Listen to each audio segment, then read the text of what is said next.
Vamos a ver ahora las partes subjetivas brevemente.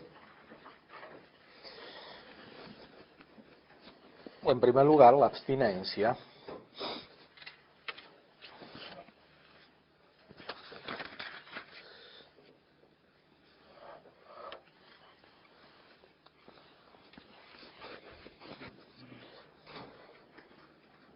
Que se refiere más directamente a los alimentos.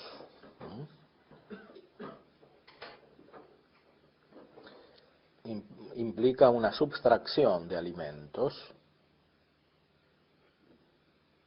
en cuanto sigue a la razón, por supuesto, no la mera subtracción por sí misma. Si fuera irracional no sería virtud.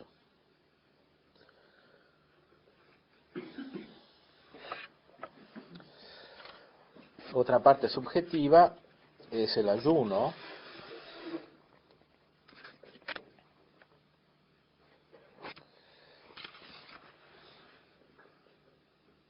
que tiene un sentido más directamente teológico, sobrenatural.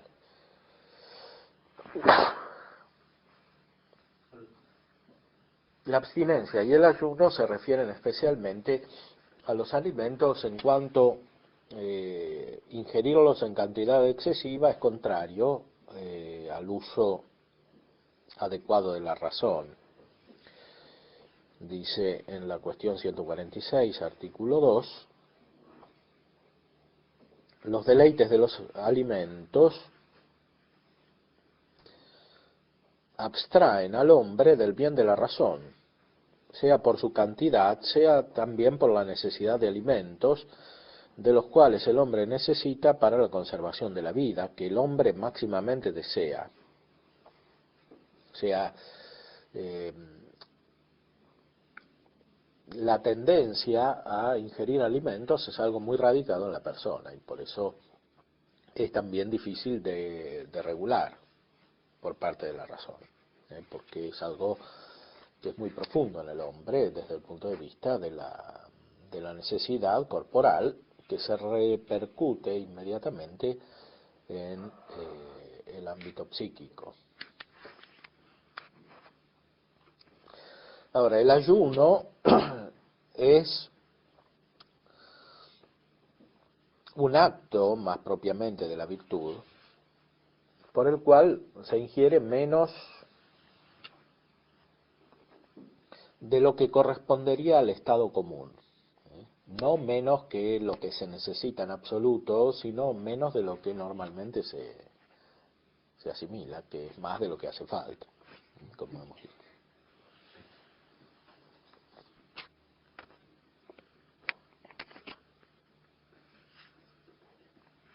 Esto puede hacerse para evitar una enfermedad o para realizar algunas obras corporales de modo más fácil, pero mucho más la razón recta ordena esto, dice en la cuestión 147, artículo 1, respuesta a la segunda objeción, mucho más la razón recta ordena esto para evitar los males espirituales y para conseguir los bienes.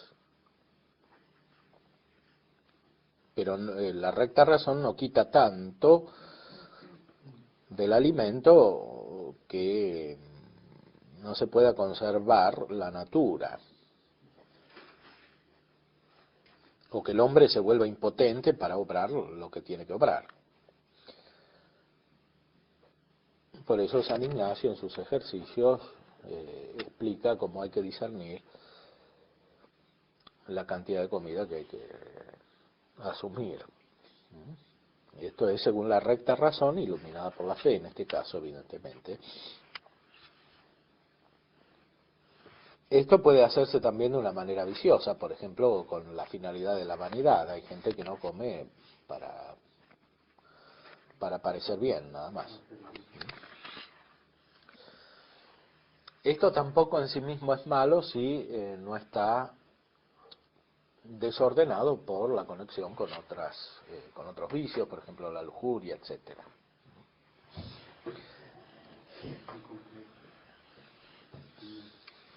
El ayuno es un acto de la abstinencia.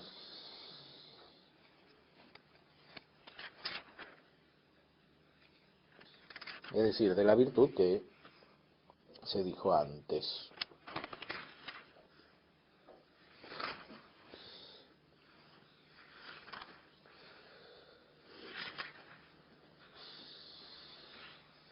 Enseguida se trata en la cuestión 148 de la gula, que es un pecado contrario a la virtud de la abstinencia. Este pecado se puede estructurar como un vicio. Es un apetito de comer y beber desordenado, que va más allá del orden de la razón, en el cual consiste el bien de la virtud moral. ¿Y cuál es la medida en la gula? Cuando uno se siente muy lleno, Sí. o cuando uno ya está mal enfermo por la comida que había comido. No, la medida principalmente hay que tomarla respecto de los actos de la razón, o sea, hay que asumir el alimento primero de manera tal que sea correspondiente al sustento del cuerpo adecuado. Y eso varía, porque también varían los conocimientos médicos, ¿no? Entonces, lo que es gula en una época puede no serla en otra, en que se conoce mejor lo que hay que comer, porque aquí hay que conocer propiamente, ¿no?, el efecto de los alimentos. Pero además lo que es gula en una persona no lo es en otra, porque si la persona pesa 90 kilos y otra pesa 60, hay una diferencia objetiva. O subjetiva, si quieren, porque es el sujeto que es distinto. Entonces, el medio lo establece la razón en proporción al sujeto. Pero además, hay que tener en cuenta aspectos superiores que aparecen especialmente en el acto del ayuno, o sea, hay que tener en cuenta lo que es necesario para el uso de la razón iluminada por la fe. O sea, primero para el uso de la razón como tal, porque si se come demasiado, se bebe demasiado, no se puede usar la razón. Esto es lo principal, porque recuerden que en la templanza hay un aspecto de honestidad que es una belleza espiritual que corresponde al uso de la razón. Si ingerir alimentos o bebidas impide el uso de la razón, entonces se cae en un vicio contrario a la templanza por este lado de la razón, de la belleza de la razón, que está en el conocimiento. Incluso si se bebe, dice Santo Tomás después, de una manera que quite totalmente el uso de la razón, se incurre en un pecado mortal, porque la vida de la gracia implica el uso de la razón. Aquí en este vicio, ¿hasta qué punto entra la conciencia, por ejemplo, para poder regularlo? Porque en el caso de orientación moral, una persona que me pregunta, padre, ¿hasta cuánto he pecado yo si he pecado de gula? Ciertamente habría que explicarle también que la conciencia también le dice a uno cuándo está sobrepasando. Bueno, la conciencia es la razón en un acto suyo, o sea, es la razón en cuanto conoce al propio sujeto y sus propios actos. La conciencia es un acto de la razón cuando está informada por la virtud de la prudencia.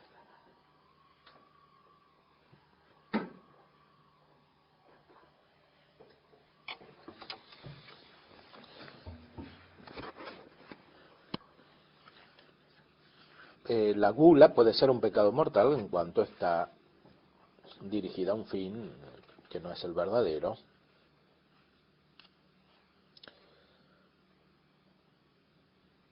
Alguien puede poner el fin de su vida en pasarla bien comiendo, como dice San Pablo también, ¿no?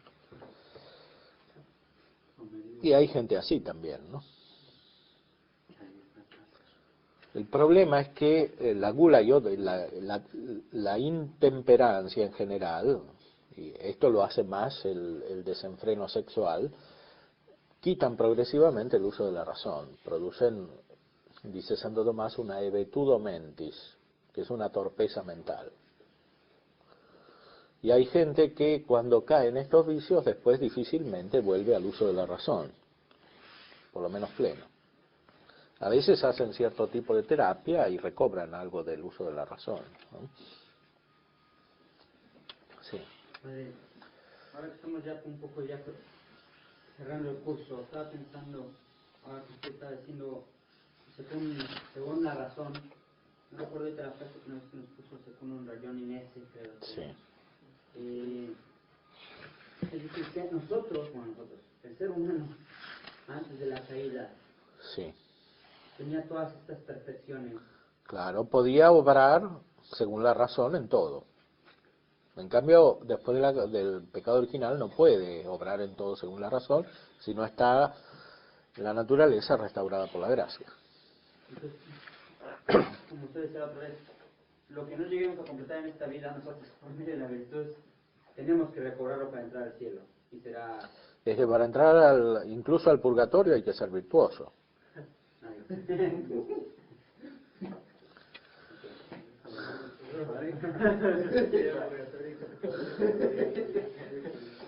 Pero el fin será alcanzar esa plenitud de... Es la vida sobrenatural perfecta en la cual se ve a Dios y después de la resurrección se tiene un cuerpo adecuado para ver a Dios que está totalmente sometido a la razón. El comer refinadamente en exceso es un pecado también contra la abstinencia, ¿no? Porque sucede que... Sí, puede ser en exceso o puede ser refinadamente también. Se puede buscar de manera exagerada los gustos del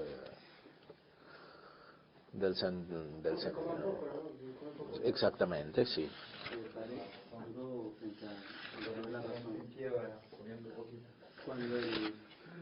se habla en el tema de la creación, Sí. sobre que el hombre toma del árbol de la sabiduría, el árbol de la sabiduría de ahí lo que es una apariencia, un engaño, una mentira, netamente lo que el hombre se está teniendo allí. Porque bueno, aquí el uso de la razón que usa Tomás, el hombre no lo está haciendo en muchos aspectos de su vida. Sí, aquí se refiere específicamente a la razón en cuanto está impedida por ciertos actos del apetito concupiscible.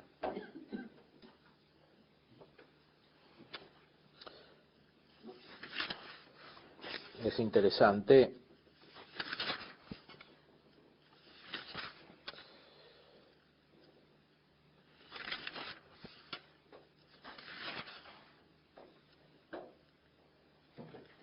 adelantar aquí lo que dice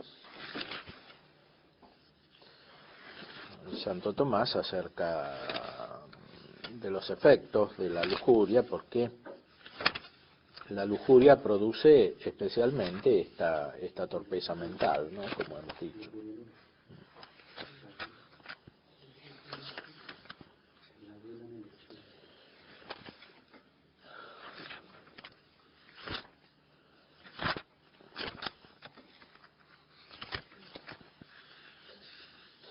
Incluso produce otros pecados, porque la soberbia, en cuanto está radicada en la sensibilidad, depende inmediatamente de la intemperancia. Fíjense, en el artículo 6 de la cuestión 149, habla de los hijos de la gula, o las hijas de la gula, de las cuales habla San Gregorio. La gula propiamente consiste respecto del deleite inmoderado que está en los alimentos y las bebidas, y por eso aquellos vicios se computan entre las hijas de la ira que siguen a una inmoderada delectación del alimento y de la bebida. Y estos pueden tomarse sea de parte del alma, sea de parte del cuerpo. De parte del alma en modo cuádruple. En primer lugar, en cuanto a la razón, cuyo ápice se entorpece por la inmoderancia del alimento y de la bebida. Y en cuanto a esto, se pone como hija de la gula la torpeza del sentido respecto de la inteligencia, por los humos de los alimentos que perturban la cabeza. Santo Tomás no podía hacer análisis en laboratorios, que no existían, pero sabía por experiencia, como sabían todos, que comer demasiado perturba la cabeza.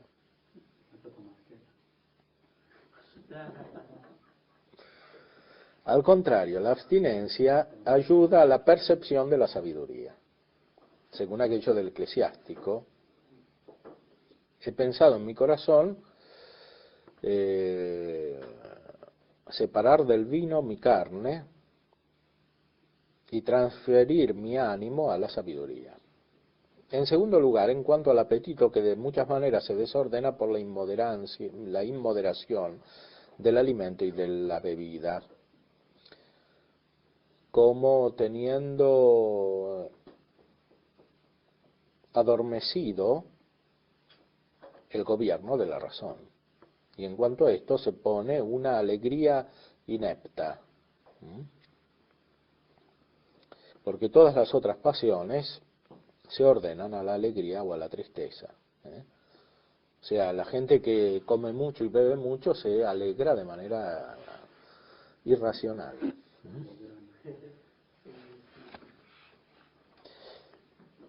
Y muchas veces es lo que busca, esa alegría irracional, que cuanto más irracional es, tanto más pasajera es, porque lo permanente corresponde siempre a lo espiritual, o sea, a lo racional, ¿no? Y dice más adelante también en cuanto a al desorden de las palabras, y así se pone el multiloquio, porque los que comen y beben mucho hablan mucho también. Después en cuanto al acto inmoderado, porque hablan mal estos que comen y beben mucho, es decir, hablan lo que no conviene. Y además gesticulan mucho porque se vuelven muy exteriores, dice. Y después está la inmundicia, que se considera respecto de la emisión de cualquier superfluidad, especialmente la emisión del semen.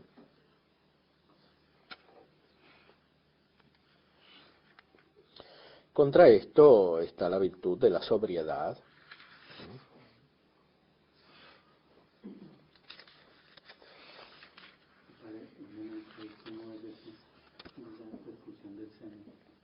y sí, porque los que comen mucho después tienen poluciones nocturnas, etcétera.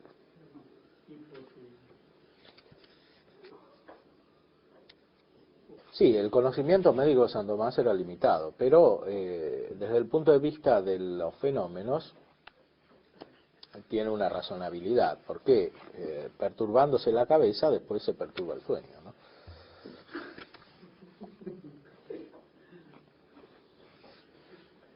Bueno, la sobriedad es una virtud que es parte de la templanza, que se refiere especialmente al vino.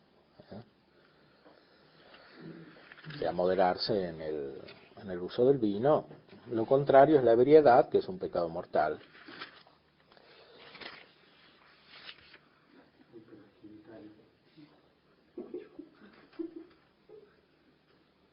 O sea, lo cual requiere que alguien sepa que tomar vino en esa cantidad es inmoderado y lo quiere igual, ¿no? Es decir, alguien queriendo y sabiendo se priva del uso de la razón. En la práctica esto tiene mucha importancia porque hay personas que están ebrias y matan a otros o cometen actos graves irracionales. Después viene la castidad, que se refiere especialmente al ámbito sexual.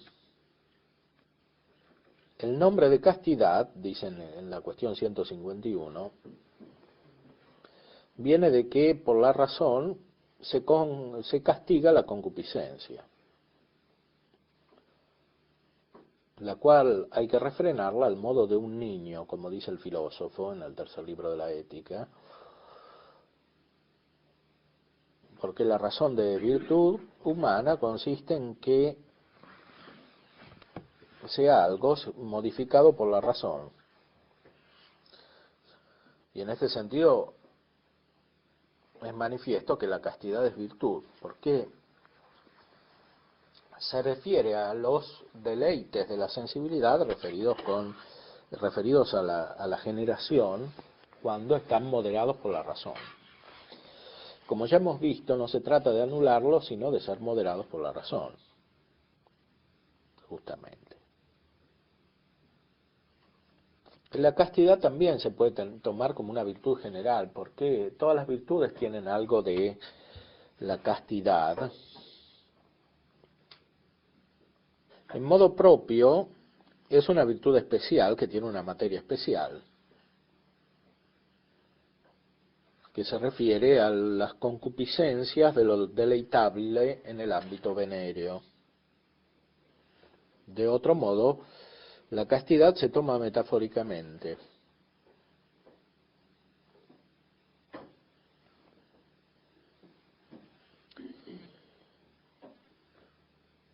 Puede haber una castidad en este sentido metafórico y también una fornicación en este sentido metafórico.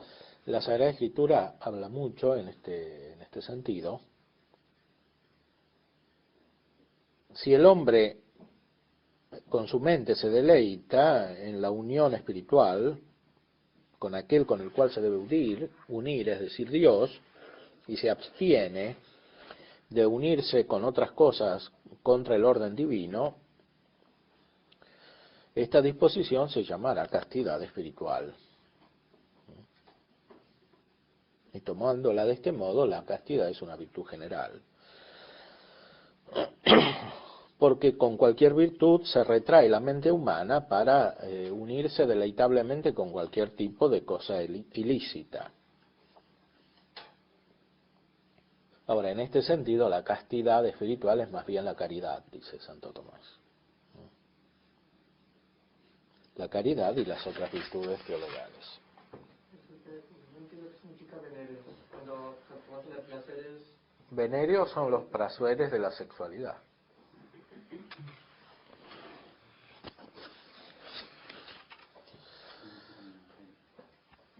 La castidad es una virtud distinta de la abstinencia, en cuanto que se refiere a la abstinencia de los placeres conectados con la generación.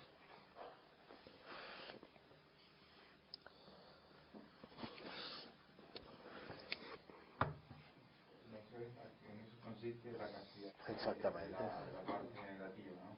Sí. Y de cualquier persona según su condición, ¿no?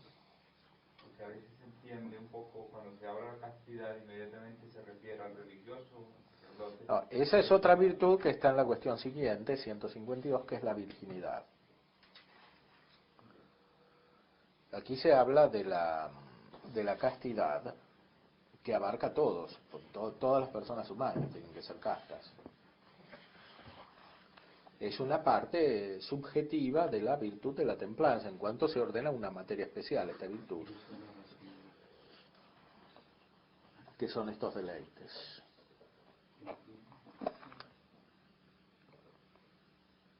Con la castidad está unido especialmente el pudor.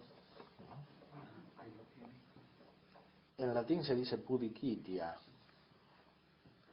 Dice que este nombre viene de pudor, en el cual se significa la vergüenza. Y por eso es necesario que que esta pudicitia o este pudor se refiere propiamente a esas cosas respecto de las cuales los hombres tienen más vergüenza. Ahora, máximamente se avergüenzan los hombres de los actos venéreos, como dice San Agustín en el libro 14 de La Ciudad de Dios.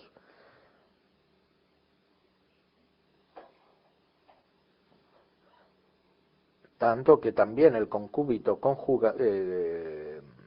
conyugal, que está adornado por la honestidad de las nupcias, no carezca de vergüenza. Por eso, incluso los que están casados y pueden hacer ese acto racionalmente, no quieren que sea conocido por otros. y otros lo vean. Sí. De este hecho de, estamos diciendo que también la castidad en el campo matrimonial está permitida según la razón, ¿no? Según la razón y por el bien de los esposos y por la crecimiento de la familia. En el caso pienso más bien, me contaron unas personas, me pusieron este caso, y después la verdad que yo no sé responder. Salió la película esta famosa del Padre Amaro, ¿no? No lo conozco. Muy sonada, en México estuvo muy sonada. Entonces me ponen ahí, me contaba una familia, ponen un caso que dice, era una señorita que tiene pensamientos impuros, pero ponen ahí la película con mucha astucia, con el Señor Jesucristo. Entonces el sacerdote le dice, primero se equivoca, le dice, tener pensamientos malos no es malo, que eso ya está erróneo, pero después dice, con el Señor Jesucristo sí es malo. Entonces la gente me preguntó esto y dice, ¿por qué las religiosas, que su esposo es Jesucristo, no pueden tener sus pensamientos? Entonces bueno, dije, pues la materia está así, yo expliqué lo del catecismo, ¿no? Materia, tal.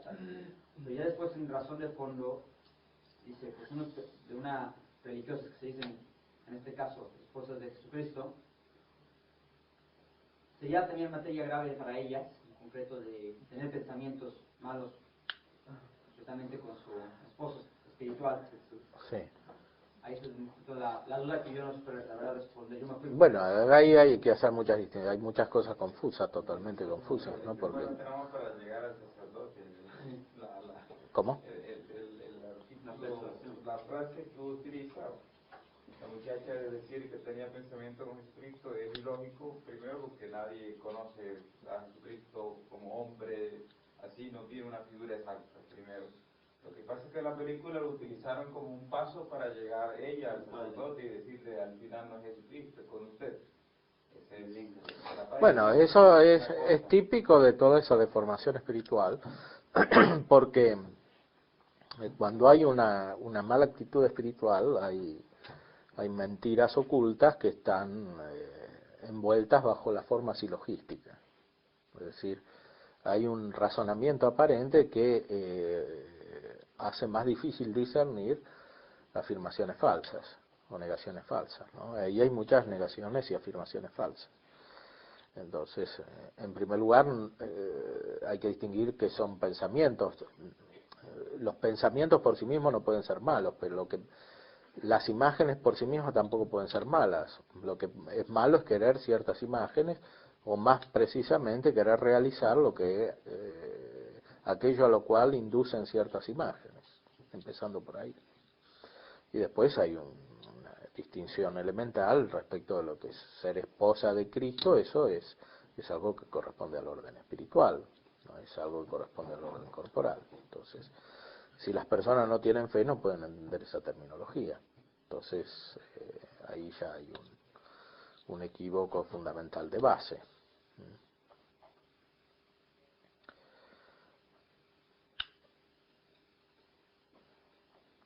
Bueno, entonces este pudor corresponde a la castidad especialmente porque el hombre no solamente se avergüenza de la unión venérea, sino también de las cosas que son su signo, como dice el filósofo en el segundo libro de la retórica. Y por eso el pudor se entiende especialmente respecto de lo venéreo, y especialmente respecto de los signos de lo venéreo, como son las miradas impúdicas, los besos y los tactos. Y como estas cosas son las que más se suelen observar, por eso el pudor máximamente corresponde a estos signos exteriores. En cambio, la castidad más a la misma unión venérea. Y por eso el pudor se ordena a la castidad, no como una virtud distinta, sino como expresando una cierta circunstancia de la castidad. Y a veces se toma una cosa por la otra, y a veces se usa indiferentemente el nombre.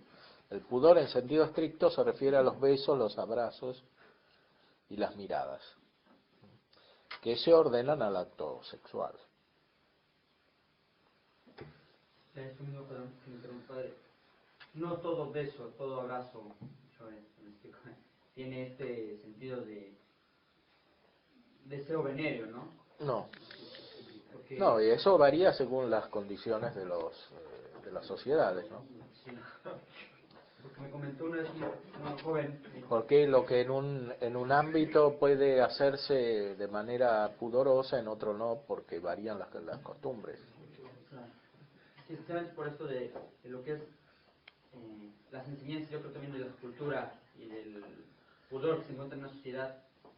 Así como decía, no, hermano, a mi novia le dijo una señorita consagrada de un movimiento, no sé qué movimiento era, que darme un beso era un pecado mortal.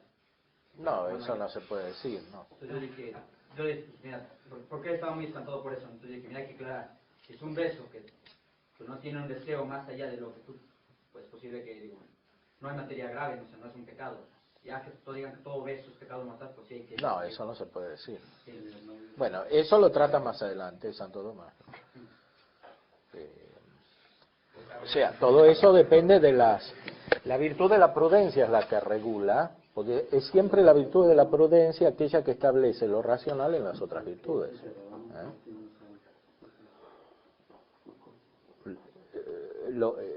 La regla fundamental en este campo es que el acto sexual desordenado, que el acto sexual cuando no está hecho de manera racional es desordenado.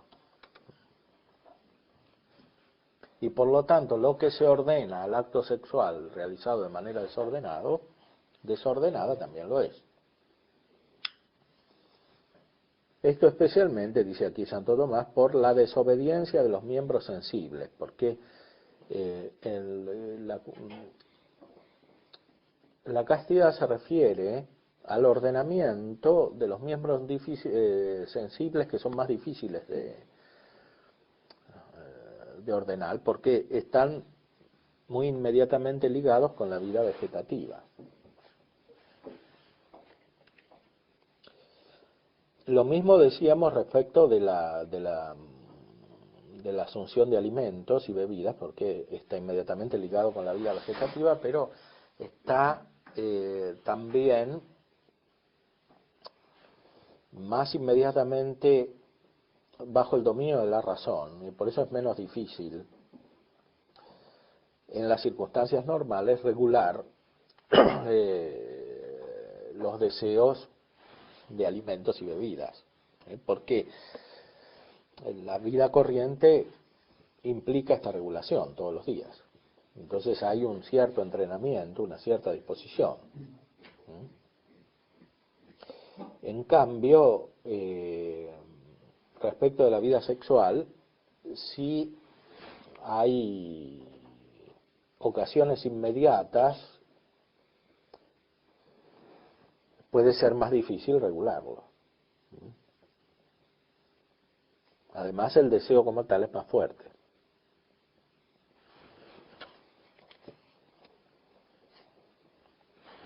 Y de hecho, hay mucha gente que puede hacer dieta, pero que no puede abstenerse de la fornicación, o del adulterio, etcétera.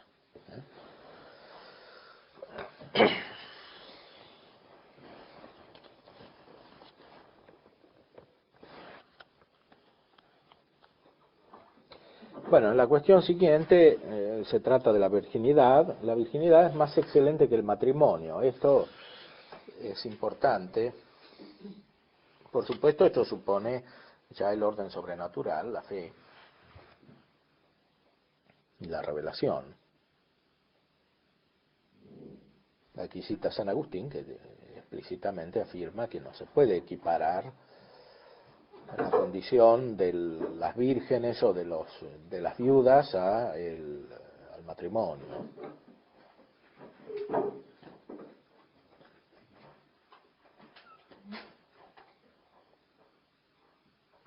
Y esto es así porque el bien divino es mejor que el bien humano y porque el bien del alma se prefiere al bien del cuerpo y el bien de la vida contemplativa se prefiere al bien de la vida activa.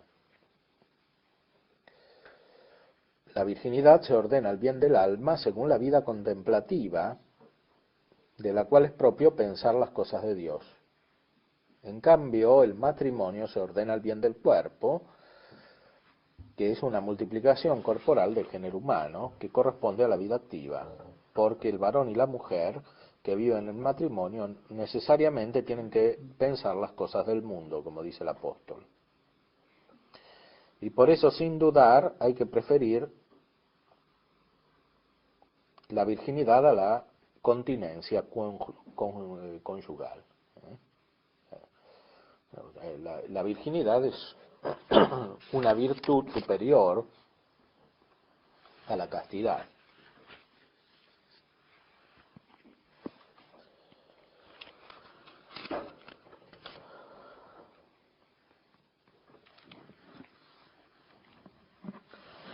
Para Santo Tomás, evidentemente, esto no significa que el estado de matrimonio o el acto sexual en el matrimonio sea malo, lo explica después en la cuestión 153. Si el uso de los alimentos puede ser sin pecado, si se hace con el debido modo y orden, en cuanto compete a la salud del cuerpo, así también el uso de lo venéreo, o de la potencia generativa, puede hacerse sin ningún pecado, si se hace con el debido modo y orden, en cuanto es conveniente al fin de la generación humana. Esto siempre hay que recordarlo, el matrimonio se define por la generación. Es el fin primario del matrimonio, no en el sentido de que la ayuda mutua, el bien de los cónyuges, no pueda ser incluso superior a esto, sino en el sentido de que es lo que determina. El matrimonio es matrimonio por la generación. No es cualquier tipo de amistad entre hombre y mujer, sino que es una amistad, como ya decía Aristóteles, que está ordenada a la generación.